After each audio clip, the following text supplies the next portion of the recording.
ನಾವು ತಲೆನೋವು ಬಂದರೆ ತಲೆಗೆ ಅಮೃತಾಂಜನ್ ಹಚ್ಕೊಳ್ತೀವಿ. ಹಾಗೆ ಈಗ ಚಿತ್ರರಂಗದಲ್ಲಿ ಒಂದು ಕಾಮಿಡಿ ರಿಲೀಫ್ ಕೊಡೋದಕ್ಕೆ ಅಮೃತಾಂಜನ್ ಟ್ರೈಲರ್ ರಿಲೀಸ್ ಆಗಿದೆ. 30ನೇ ತಾರೀಕು ಸಿನಿಮಾ ರಿಲೀಸ್ ಆಗ್ತಾ ಇದೆ. ಒಂದು ಹೊಸ ಹೋಪ್ಸ್ ಜೊತೆಗೆ ಗೌರವ್ ಶೆಟ್ಟಿ ಅವರು ನಮ್ಮ ಜೊತೆ ಮಾತನಾಡ್ತಾ ಹೋಗ್ತಾರೆ. ಶೆಟ್ರೆ, ಟ್ರೈಲರ್ ರಿಲೀಸ್ ಆಗಿದೆ, ಎಲ್ಲ ಕಡೆಯಿಂದ ರೆಸ್ಪಾನ್ಸ್ ನೋಡ್ತಾ ಇದ್ದೀರಾ. ಒಂದು ನಿರೀಕ್ಷೆ ಇತ್ತು, ಒಂದು 5-6 ವರ್ಷಗಳಿಂದ ನೀವು ಶಾರ್ಟ್ ಫಿಲಮ್ ಮಾಡಿಕೊಂಡು ನಿಮ್ಮದೇ ಆದಂತಹ ಕಂಟೆಂಟ್ಗಳನ್ನು ಸೃಷ್ಟಿ ಮಾಡಿಕೊಂಡು ಬಂದಾಗ ಟ್ರೇಲರ್ ಬಂದ ಮೇಲೆ ಯಾವ ಭರವಸೆಗಳನ್ನ ಕೊಡ್ತೀರಾ ನೀವು ಪ್ರೇಕ್ಷಕರಿಗೆ? ಸರ್, ಅಂದರೆ ಟ್ರೈಲರ್ ಬರೋಕ್ಕೂ ಮುಂಚೆ ನಾವು ಏನು ಬೇಕಾದ್ರೂ ಹೇಳ್ಬೋದು, ಹಿಂಗಿದೆ ಹಂಗಿದೆ ಆ ಥರ ಇದೆ, ಅದ್ಭುತವಾಗಿದೆ, ಸೂಪರ್ ಆಗಿದೆ ಅಂತ ಎಲ್ಲರೂ ಹೇಳ್ತಾರೆ. ಬಟ್ ಜನ ಜಡ್ಜ್ಮೆಂಟಿಗೆ ಬರೋದು ಟ್ರೈಲರ್ ರಿಲೀಸ್ ಆದಮೇಲೆ. ಸೊ ಟ್ರೈಲರ್ ಬಗ್ಗೆ ನಾವೇನು ಹೇಳೋಕ್ಕಾಗಲ್ಲ. ಈಗ ಅವರೇ ಜಡ್ಜ್ ಮಾಡಬೇಕು. ಈಗ ಏನಿದ್ರು ಜನರ ಕೈಲಿರುತ್ತೆ. ಈಗ ಆಮೇಲೆ ಸಿನಿಮಾ 30ನೇ ತಾರೀಕು ರಿಲೀಸ್ ಆಗೇ ಆಗುತ್ತೆ. ಅದು ಅಷ್ಟೇ ನಮ್ಮ ಕೈಲಿಲ್ಲ, ಇನ್ನು ಜನದ ಕೈಲಿ. ನಾವೇನಂದರೆ ಕಂಟೆಂಟ್ ಕೊಡ್ತಾ ಹೋಗ್ತೀವಿ, ಅದು ನೋಡಿ ಅವ್ರಿಗೆ ನಂಬಿಕೆ ಬಂದು ಸಿನಿಮಾಗೆ ಥಿಯೇಟ್ರಿಗೆ ಜನ ಬರ್ತಾ ಹೋಗ್ತಾರೆ. ಅದೇ ನಾವು ನಂಬಿಕೆ ನಮ್ಮ ಕಂಟೆಂಟ್ ಮುಖಾಂತರ ಕೊಡ್ತಾ ಇರ್ತೀವಿ. ಆ ನಂಬಿಕೆ ಜನ ಅದನ್ನು ನೋಡಿಬಿಟ್ಟು ನಂಬಿಕೆ ಬರ್ಸ್ಕೊಂಡು ಸಿನಿಮಾ ಥಿಯೇಟರ್ ಕಡೆ ಬರಬೇಕು. ಅಮೃತಾಂಜನ್ ಬಿಟ್ಟು ಕೂಡ ಬೇರೆ ಬೇರೆ ಪ್ರಾಜೆಕ್ಟ್ಗಳಲ್ಲಿ ಬ್ಯುಸಿ ಆಗ್ತಾ ಹೋಗ್ತೀರಾ. ಒಂದು ಪಾಯಿಂಟಲ್ಲಿ ನಿಮಗೂ ಅನಿಸುತ್ತೆ, ಅಂದರೆ ಶಾರ್ಟ್ ಫಿಲಮ್ಸ್ಗಳನ್ನ ಏನೋ ಮಾಡ್ತಾ ಇದ್ದೀನಿ, ಸಿನಿಮಾದಲ್ಲಿ ನಾನು ಉಳ್ಕೊಳ್ಬೇಕು ಅಂದರೆ ನಾನು ಏನು ಮಾಡಬೇಕು ಅಂತ ಯೋಚನೆ ಸಹಜವಾಗಿ ಕಲಾವಿದನಿಗೆ ಬರ್ತಾ ಹೋಗುತ್ತೆ. ಈ ಥಿಂಕಿಂಗ್ಗಳು ಹೇಗಿದೆ ಈಗ? ಅಂದರೆ ಸರ್, ಸಿನಿಮಾ ಅಂದರೆ ಶಾರ್ಟ್ ಫಿಲಮ್ ಮಾಡೋದು ಉದ್ದೇಶ ಕೊನೆಗೆಲ್ಲ ಒಂದು ಕಡೆ ಸಿನಿಮಾ ಮಾಡಬೇಕು ಅಂತ. ಎಷ್ಟೊಂದು ಜನ ಕಲಾವಿದರುಗಳು ರೀಲ್ಸ್ ಮಾಡ್ಬೋದು, ಅಥವಾ ಶಾರ್ಟ್ ಫಿಲಮ್ ಮಾಡ್ಬೋದು, ಸೀರಿಯಲ್ ಮಾಡ್ಬೋದು. ಎಲ್ಲರದು ಕೊನೆ ಕನಸು ಬಂದು ಥಿಯೇಟ್ರೆ, ಬೆಳ್ಳಿ ಪರದೆನೇ. ಆ ಕನಸನ್ನ ರೀಚ್ ಆಗೋಕ್ಕೆ ನಾವು ಈ ಶಾರ್ಟ್ ಫಿಲಮ್ಸ್ಗಳನ್ನ ಮಾಡ್ಕೊಂಬರ್ತಾ ಇದ್ದಿದ್ದು. ಸೊ ನಾನು ಮಾಡ್ತಾ ಮಾಡ್ತಾ ನನಗೇನಿಸ್ತು ಅಂದರೆ, ಓಕೆ, ಜನನ್ನ ಎಂಟರ್ಟೈನ್ ಮಾಡಬೇಕು, ಅದಕ್ಕೆ ಯಾವ ಮಾಧ್ಯಮ ಆದ್ರೂ ಮ್ಯಾಟ್ರ್ ಆಗೋಲ್ಲ. ಜನಕ್ಕೆ ಖುಷಿ ಕೊಡಬೇಕು. ಬಟ್ ಅದು ದೊಡ್ಡ ಪರದೆಯಲ್ಲಿ ಖುಷಿ ಕೊಟ್ಟಾಗ ಅದಷ್ಟು ಈಸಿಯಾಗಿ ಮರೆಯಲ್ಲ ಜನ.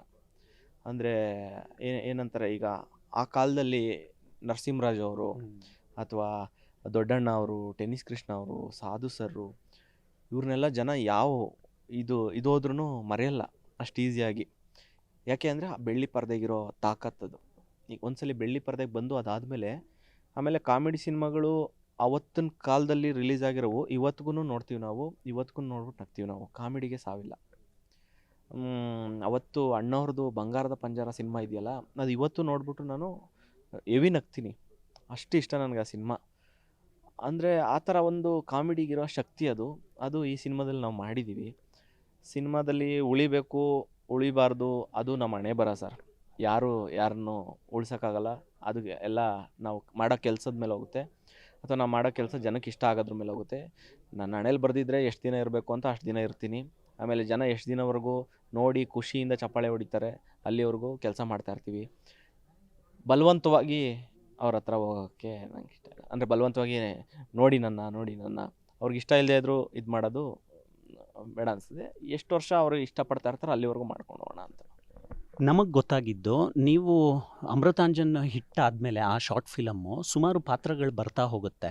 ನೀವು ರೋಲ್ಸ್ಗಳನ್ನು ಆಯ್ಕೆ ಮಾಡ್ಕೊಳ್ಳೋದ್ರಲ್ಲಿ ಸ್ವಲ್ಪ ಚೂಸಿ ಆಗ್ತೀರಾ, ಸೆಲೆಕ್ಟಿವ್ ಆಗ್ತೀರಾ. ಅಂದರೆ ಯಾವುದೋ ರಿಪಿಟೇಟಿವ್ ಆಗೋದು ಬೇಡ ಆಡಿಯನ್ಸ್ಗೆ ಅಂತ ಬಂದರೆ ಹೊಸ ರೂಪದಲ್ಲಿ ಎಂಟ್ರಿ ಕೊಡೋಣ ಅಂತ. ಅಂಥದ್ದೇ ಪಾತ್ರಗಳು ಸಿಗ್ತಾ ಇದೆಯಾ ಇವಾಗ ನಿಮಗೆ? ಅಂದರೆ ಸರ್, ನಾನೇನು ಆ ಥರ ಅಂದರೆ ಹೊಸ ಮಾಡೋಣ ಆ ಥರ ಎಲ್ಲ ಇರಲಿಲ್ಲ. ನಮಗೆ ಅಮೃತಾಂಜನ್ ರಿಲೀಸ್ ಆಗಿ 3 ವರ್ಷ ಆದಮೇಲೆ ನನಗೆ ಸಿನಿಮಾದಲ್ಲಿ ಅವಕಾಶ ಸಿಗೋಕ್ಕೆ ಸ್ಟಾರ್ಟ್ ಆಗಿದ್ದು. ಕೋವಿಡ್ ಟೈಮ್ ಇತ್ತು. ಆ 3 ವರ್ಷ ಆದಮೇಲೆ ಈ ಥರ made in China, love birds, ಅವಾಗ ನಮಗೇನಂದರೆ ಓಕೆ, ದೊಡ್ಡ ಪರದಲ್ಲಿ ಒಂದ್ಸಲ ಹೆಂಗಾದ್ರೂ ಸರಿ ಕಾಣಿಸ್ಕೊಳ್ಳೋಣ ಅಂತ. ಬಟ್ ನನಗೆ ಹೆಂಗೆ ಆಗ್ತಾ ಹೋಗ್ತು, ಲವ್ ಬರ್ಡ್ಸ್ ಸಿಕ್ತು. ಅದರಲ್ಲಿ ಫಸ್ಟ್ ಸಿನಿಮಾದಲ್ಲೇ ನಾನು ರಂಗಣ್ಣ ರಘು ಸರು, ಸಾಧು ಕೋಕಿಲ ಸರು, ಡಾರ್ಲಿಂಗ್ ಕೃಷ್ಣ ಸರು, ಮಿಲನ ಮೇಡಮು, ಕೃಷ್ಣ ಸರ್ ಫ್ರೆಂಡಾಗೇ ಮಾಡಿದೆ ನಾನು. ಅದಾದಮೇಲೆ ರಾಯಲ್ಲಿ ದಿನಕರ್ ತೂಗುದೀಪ್ ಅವ್ರು ಕರೆದ್ಬಿಟ್ಟು ಅವಕಾಶ ಕೊಟ್ಟರು. ಅದರಲ್ಲೂ ಅಂದರೆ ನಾನು ಈ ಥರನೇ ಮಾಡ್ಬೇಕು ಆ ಥರ ಮಾಡಬೇಕಲ್ಲ, ಒಟ್ಟಿನಲ್ಲಿ ಆ್ಯಕ್ಟ್ ಮಾಡಬೇಕಷ್ಟೆ ಆ ಥರ ಅಂದ್ಕೊಂಡು ಹೋಯ್ತು. ಅಂದರೆ ನಾವು ಈಗ ಜನಕ್ಕೆ ಒಂದು ಥರದಲ್ಲಿ ತುಂಬ ಹತ್ರ ಆಗಿ, ತುಂಬ ಮನೋರಂಜನೆ ಕೊಟ್ಟು, ತುಂಬ ಒಂದು ನಂಬಿಕೆ ಮೂಡಿಸಿರ್ತೀವಲ್ವ ಬೆಳ್ಳಿ ಪರದೆ ಮೇಲೆ, ಆವಾಗ ನಮ್ಗೊಂದು ಕಡೆ ಜವಾಬ್ದಾರಿ ಜಾಸ್ತಿ ಆಗ್ತಾ ಹೋಗುತ್ತೆ. ಬಟ್ ಇನ್ನು ನಮ್ಗೆ ಆ ಥರ ಯಾವುದೂ ಅವಕಾಶ ಸಿಕ್ಕಿಲ್ಲ. ಈ ಥರನೇ ಮಾಡ್ಬೇಕು ಆ ಥರ ಮಾಡ್ಬೇಕು ಅನ್ನೋದು. ಇವಾಗ ನಮ್ಗೆ ಅವಕಾಶ ಮಾತ್ರ ಬೇಕಾಗಿರೋದು. ಆ ಥರ ಅವಕಾಶ ಈ ಥರ ಅವಕಾಶ ಅಂತ ಚೂಸ್ ಮಾಡೋ ಅಂಥ ಸಿಚುವೇಶನಲ್ಲಿ ನಾವು ಇನ್ನೂ ಇಲ್ಲ. ಗೊತ್ತಿಲ್ಲ. ಬಟ್ ನನಗೆ ಸಿಗ್ತಾ ಇರೋ ಪಾತ್ರಗಳು ತುಂಬ ಚೆನ್ನಾಗಿರೋವೇ ಸಿಗ್ತಾ ಇದ್ದಾವೆ. ಅದಾದಮೇಲೆ ಆರ್ ಅರವಿಂದ್ ಸ್ವಾಮಿ ಮಾಡಿದೆ ಅನೀಶ್ ಅವ್ರ ಜೊತೆ, ಅದರಲ್ಲೂ ಒಳ್ಳೆ ಪಾತ್ರ. ಅದಾದಮೇಲೆ ಫ್ಯಾಮಿಲಿ ಮ್ಯಾನ್ ಮಾಡಿದೆ ಅಜಯ್ ರಾವ್ ಅವ್ರ ಜೊತೆ, ಅದು ರಿಲೀಸ್ಗಿದೆ. ಆಮೇಲೆ ರಕ್ಕಸಪುರದಲ್ಲಿ ರಾಜ್ ಬಿ ಶೆಟ್ಟಿ ಸರ್ ಜೊತೆ ಮಾಡಿದೆ, ಅದು 6ನೇ ತಾರೀಕು ರಿಲೀಸ್ ಇದೆ.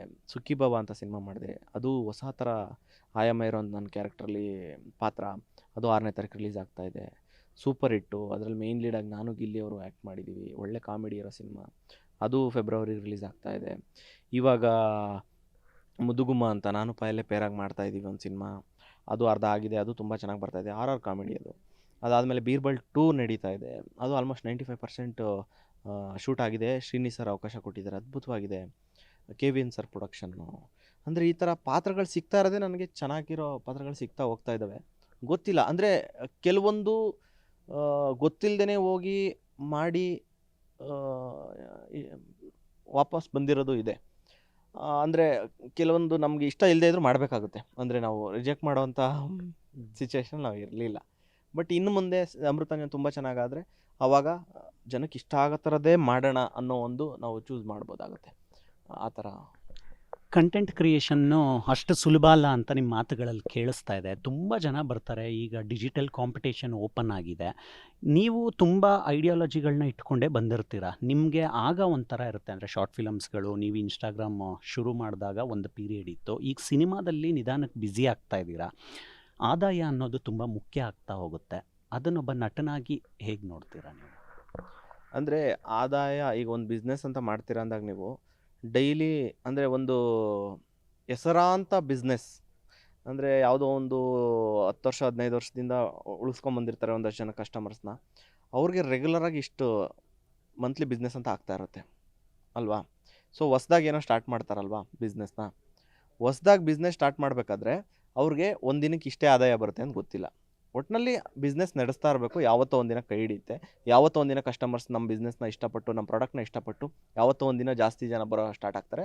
ಅಲ್ಲಿವರೆಗೂ ಬಿಸ್ನೆಸ್ನ ರನ್ ಮಾಡ್ಕೊಂಡು ಹೋಗ್ತಾ ಇರ್ಬೇಕಂತ. ಅದೇ ಥರ ಕಲಾವಿದ್ರದ್ದು ಅಂದರೆ ಒಂದಿನ ಒಂದು ತಿಂಗಳು ದುಡ್ಡು ಬರ್ಬೋದು, ಒಂದು ತಿಂಗಳು ದುಡ್ಡು ಇಲ್ಲದೆ ಇರ್ಬೋದು, ಅದನ್ನು ಮ್ಯಾನೇಜ್ ಮಾಡೋದೇ ಕಲಿಬೇಕಾಗುತ್ತೆ. ನಾವು 1-2 ತಿಂಗಳು 3 ತಿಂಗಳು ಕೆಲಸ ಇಲ್ಲ ಅಂದ ತಕ್ಷಣ ಅಯ್ಯೋ ಇದರಲ್ಲಿ ಏನೋ ಆಗ್ತಾಯಿಲ್ಲ ಅಂತ ಬೇರೆ ಕಡೆ ಕೊಡೋಗ್ಬಿಡೋದು. ಅಂದರೆ ಅದು ಈ ಸಿನಿಮಾ ಇಂಡಸ್ಟ್ರಿಲಿ ಆ ಥರ ಎಕ್ಸ್ಪೆಕ್ಟ್ ಮಾಡೋಕ್ಕಾಗಲ್ಲ. ನನಗೆ ಎವ್ರಿ ಮಂತ್ ಹಿಂಗೆ ಬರ್ತಾ ಇರುತ್ತೆ ಅಂತ. ಒಂದು ಮಂತ್ ಜಾಸ್ತಿ ಬಂದ್ಬಿಡ್ಬೋದು, ಒಂದು ಮಂತ್ ಕಡಿಮೆ ಬಂದ್ಬಿಡ್ಬೋದು, ಗೊತ್ತಿಲ್ಲ. ನಾನು ಯಾವತ್ತೂ ನನ್ನ ಮಂತ್ಲಿ ಇಷ್ಟು ಮಾಡಲೇಬೇಕು, ಇಷ್ಟೇ ಬರಲೇಬೇಕು ಅಂತಲ್ಲ, ಎಷ್ಟು ಬಂದರೂ ನಾನು ಕೆಲಸ ಬರ್ತಾ ಇರಬೇಕು ಅನ್ನೋ ಒಂದು ಓಕೆ. ನಾನು ಆಮೇಲೆ ಇನ್ನೊಂದು ಏನಂದರೆ, ₹1 ಒಂದು ₹100 ಇದ್ರೂ ಬದುಕೋಕೆ ಕಲಿಬೇಕು, ₹1000 ಇದ್ರೂ ಬದುಕೋಕೆ ಕಲಿಬೇಕು, ಲಕ್ಷ ಇದ್ರೂ ಬದುಕೋಕೆ ಕಲಿಬೇಕು. ನಾನು ಎಲ್ಲ ಥರನೂ ಬದುಕನ್ನು ನೋಡ್ಬಿಟ್ಟಿದ್ದೀನಿ ಬೆಂಗಳೂರಿಗೆ ಬಂದಾಗ. ಸೊ ಇವತ್ತು ನಾನು ₹1 ದುಡ್ಡಿಲ್ಲ ಅಂದರೂ ನಾನು ಆರಾಮಾಗಿ ಒಂದಿನ ಹೆಂಗೋ ಜೀವನ ಮಾಡಿಬಿಡ್ತೀನಿ. ಸೊ ಈ ಥರ ಇದ್ದಾಗ ನನಗೆ ದುಡ್ಡೊಂದು ಬರುತ್ತೋ ಹೋಗುತ್ತೋ ಇಷ್ಟೇ ಬರಬೇಕು ಅನ್ನೋ ಒಂದು ಇದಿಲ್ಲ. ಬಿಗ್ ಬಾಸ್ ಸೀಸನ್ 12 ನಿಮ್ಮ ಗೆಳೆಯ ಗಿಲ್ಲಿ ನಟ ಗೆದ್ದಿದ್ದಾರೆ. ನೀವು ತುಂಬ ಸಲ ಹೇಳಿದ್ರಿ, ಕಷ್ಟದ ದಿನಗಳನ್ನು ದಾಟಿ ಗಿಲ್ಲಿ ಗೆದ್ದಿರೋ ತುಂಬ ಖುಷಿ ಆಗ್ತಾ ಇದೆ ಅಂತ. ಗೆಳೆಯನ ಗೆಲುವು ಹೇಗೆ ಕಾಣಿಸುತ್ತೆ? ಬೇಕಾಗಿದ್ದಿದ್ದು ಗೆಲುವು ಇದು. ಅಂದರೆ ಅವ್ರಿಗೂ ಬೇಕಾಗಿದ್ದಿದ್ದು ಗೆಲುವು. ಆಮೇಲೆ ತುಂಬ ಜನ ಆಸ್ಪೈರಿಂಗ್ ಆ್ಯಕ್ಟರ್ಸ್ ಇರ್ತಾರಲ್ಲ, ತುಂಬ ಜನ ಕಷ್ಟದಿಂದ ಬಂದು ಟ್ಯಾಲೆಂಟ್ ಇಟ್ಕೊಂಡು ಏನೋ, ಈಗ ನಮ್ಮಂಥವ್ರಿಗೆ ಅದೊಂದು ಇನ್ಸ್ಪಿರೇಷನ್ ಆಗುತ್ತೆ. ಆ ಗೆಲುವು ಆದಾಗ ಆ ಜನ ಆ ಪ್ರೀತಿ ತೋರಿಸಿದಾಗ ನಮ್ಮ ನಾಳೆಗಳು ಅದರಲ್ಲಿ ಕಾಣಿಸುತ್ತೆ. ಅಂದರೆ ಯಾವತ್ತೋ ಒಂದಿನ ನಮಗೂ ಜನ ಕೈ ಹಿಡ್ದೇ ಹಿಡಿತಾರೆ, ನಾವು ಕೆಲಸ ಮಾತ್ರ ಮಾಡ್ತಾ ಇರಬೇಕು ಅನ್ನೋದೊಂದು.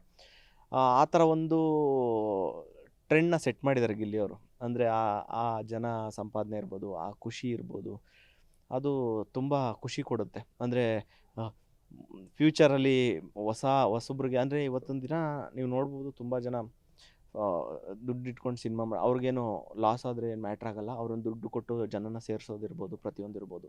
ಆ ಥರ ಸಿಚುವೇಶನ್ ಇರಬೇಕಾದ್ರೆ ಸೆಂಟ್ರಲ್ ಬಂದು ಬರೀ ಟ್ಯಾಲೆಂಟಿಂದನೇ ಇಷ್ಟು ಜನನ ಸಂಪಾದಿಸೋದಿದೆಯಲ್ಲ, ಇದು ತುಂಬ ದೊಡ್ಡದು ಈಗಿರೋ ಪರಿಸ್ಥಿತಿಯಲ್ಲಿ. ಅದಕ್ಕೆ ಅವ್ರಿಗೆ ಅಪ್ರಿಷಿಯೇಟ್ ಮಾಡಲೇಬೇಕು ಸರ್. ಬಿಗ್ ಬಾಸ್ಗೆ ಆಹ್ವಾನ ಬಂದರೆ ಅದನ್ನು ತಗೊಳ್ಳೋದ್ರಲ್ಲಿ ಬೇರೆ ಬೇರೆ ವಿಧಗಳಿದೆ ಆರ್ಟಿಸ್ಟ್ಗಳಿಗೆ. ಅಂದರೆ ಅದಕ್ಕೆ ಹೋದರೆ ನನ್ನ ಪ್ಲಸ್ಸು ಮೈನಸ್ಸು ಎಷ್ಟಿರುತ್ತೆ ಅಂತ ಕ್ಯಾಲ್ಕುಲೇಟ್ ಮಾಡ್ತಾರೆ. ಅಕಸ್ಮಾತ್ ಬಿಗ್ ಬಾಸಿಂದ ನಿಮಗೆ ಕರೆ ಬಂದರೆ ನೀವೇನು ಯೋಚನೆ ಮಾಡ್ತೀರಾ?